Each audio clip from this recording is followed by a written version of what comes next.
The Vienna Secession is a splintering off from the mainstream of Art Nouveau movement into a somewhat different direction, with different theories and principles developed in Vienna. The Vienna style, like other Art Nouveau styles, was in opposition to the traditional academies and historicism, and was based on the concept of the totality of a work of art and of reform of handcrafts. Unlike other movements, there is not one style that unites the work of all artists who were part of the Vienna Secession. The Secession building could be considered the icon of the movement. Above its entrance was carved the phrase, "To every age its art, to art its freedom." Largely through the influence of Mackintosh, a clear formal language developed, marked by rectangularity and straight lines. Secession designers were concerned, above all else, with exploring the possibilities of design and art outside the confines of academic tradition. They hoped to create a new style that owed nothing to historical influence. In this way, they were very much in keeping with iconoclastic spirit of the turn of the century Vienna, the time and place that also saw the publication of Freud's first writings. The secessionist style was exhibited in a magazine that the group produced, and it was called Vers Sacrum, which featured highly decorative works representative of the period. Otto Wagner, an architect, was responsible for the Postal Savings Bank design. The Postal Savings Bank was a building created from beechwood with aluminium fittings created in 1906. The simple cubistic geometric stools in the wall are reminiscent of Thornett's bentwood chairs. One of the most transformative projects of Wagner's era, the Austrian Postal Savings Bank, took nearly a decade to plan, design and build, beginning in 1904. Constructed of reinforced concrete, metal, stone and glass, it celebrates light, air, and the honesty of functionalism with the new materials of the time. The composition of the post office's facade does not abandon the hierarchy of form associated with classical architecture; however, it is made entirely of square stone plates attached to the structure with iron bolts and aluminium caps. In a way, the clear expression of the methods and means of construction become an ornamental pattern of its own. The bright interior spaces are illuminated by a glass ceiling, and on the first level a glass floor provides height to ground floor spaces in a truly revolutionary way. The building's harmonious synthesis of form and function was a remarkable breakthrough for the spirit of modernism. In Wagner's own words, "The whole basis of the views of architecture prevailing today must be displaced by the recognition that the only possible point of departure from our artistic creation is modern life." The main hall is built of iron beams with a high lightly arched glass roof. The room is functionally designed, bright, with no unnecessary decoration.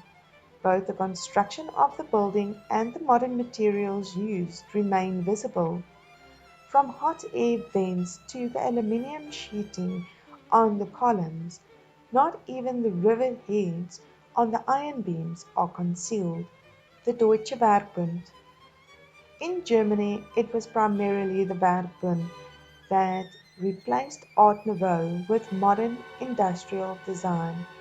The Werkbund was established in Munich in 1907 by a group of artists, architects, businessmen and public figures. Its model was the English Arts and Crafts Society, but there was an important difference.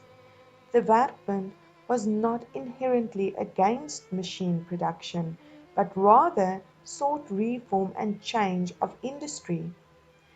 In its own words, its goal was to enable industrial work by the cooperation of art, industry, and handcrafts.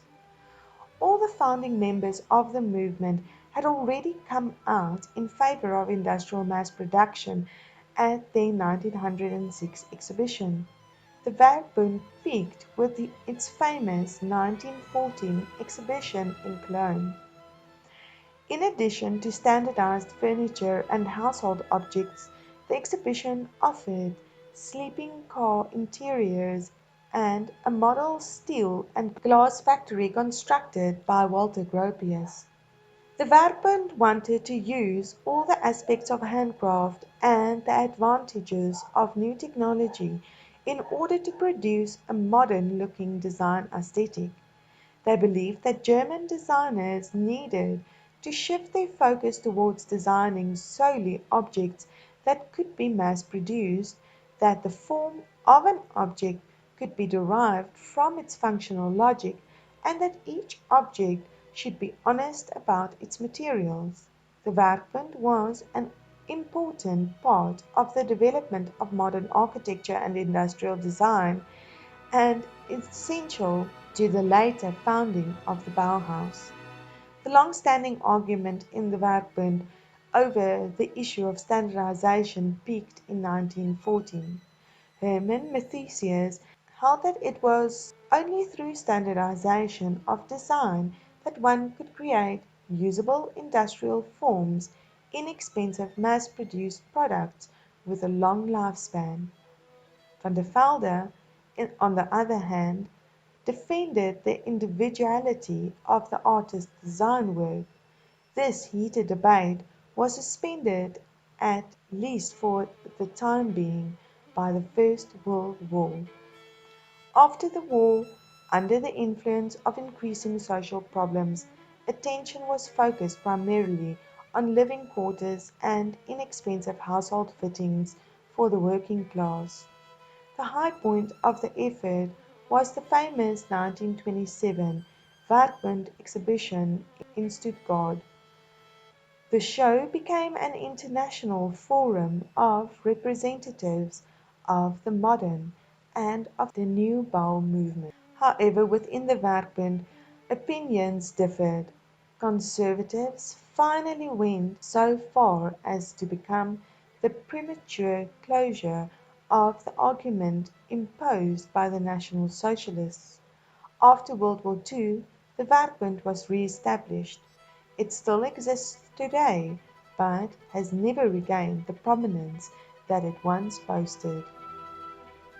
Peter Behrens was responsible for a lot of the designs for AEG, and especially for the AEG turbine hall. Peter Behrens epitomizes the Werkbund's preoccupation with presenting industry as both noble and part of German identity. Behrens successfully formed a corporate identity for the electrical company AEG through graphic design, advertising, products, and also architecture. The AEG turbine hall, designed built from 1908 to 1909, was built as a factory and needed a central hall without interruption, facilitating the movement of large turbines within the space. A steel frame was therefore used and is exposed on the exterior, combined with heavy masonry massing. However, in details, Behrens exposes the masonry as structurally unnecessary. The corners are huge, but the horizontal bands and the overhanging roof proves that they have no load-bearing function. He is reversing our expectations of lightness and mass. Similarly, on the sides of the building, stanchions taper and finish resting on giant hinges. This is an exercise in embracing the possibilities of new technology. The building is also concerned with endowing industry with gravity through monumentality. As industrialization was seen as vital to the future of Germany, this building is giving form to the new German culture. The influence of classical language is seen echoing tributed architecture using stanchions instead of columns.